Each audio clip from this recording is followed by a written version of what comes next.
Ay mga boss, magluluto kami ng dinuguang Bicol. Ganito kami magluto dito mga boss. Yung dugo ay tinipiga namin sa tinudtod na nyug kasama ng gata. Dapat pala Maylin ito kasama dyan. At siyempre para medyo marami, Para mabango. lalagyan namin ng gulay na langka. Dito mo Yan. saan? Maylin. Tapos maraming Noy! kalamansi. Pagkatapos makuha ng juice ng kalamansi, nilalagay dito, pinipig ang gata na may kasamang dugo para mas lalong bumango yung sabaw na dugo. Kaya lang nakakapagpasarap dyan yung kamay. Walang kamay pag nagagata. Nainugas-ugasan sa gata. Wala din naman. Hindi naman ako naghuhugas. Sabay tulo laway pa.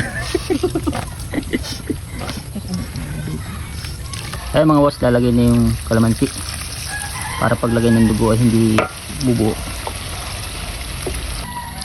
Ang dugo ihalo na yan.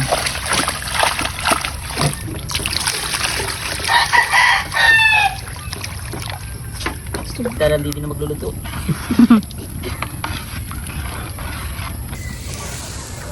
Yun o, kaya yung tagahalo.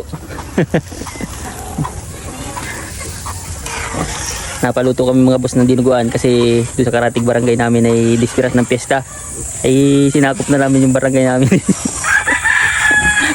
Kaya doon sa mga dispiras, pumunta lang kayo dito sa bahay para makatigil ko yan ng dinuguan.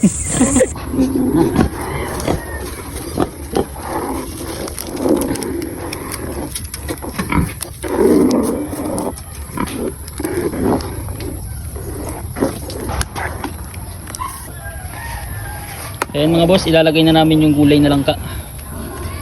Ayan ho ay nilaga na. Hindi namin sinabay dyan sa dugo para mapalambot yung langka, hindi mahilaw. Pag naghalo ka Maylin ng ganyan at kulang sa kalamansi o suka, makakita yan. Dapat ganyan daw mga boss ang halo. Yung talagang mekos, hindi mekos. May kasamang kimbot. Kasama ko yung good. Kunat eh. Ayan mga boss, titikman na. Yung kailangan magkasya yung kutsara sa bibig. Oh, laki mo na nga.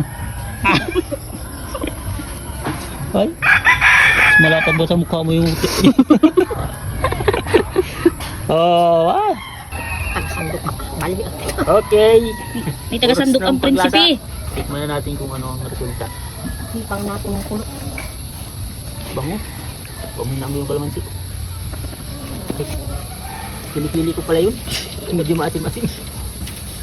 Nung matikwa, Diyos ko po. Anong pangalan ko? Makalimot ng lasa. Sarap. Ay, handa na ang dinuguan para sa dispirasan.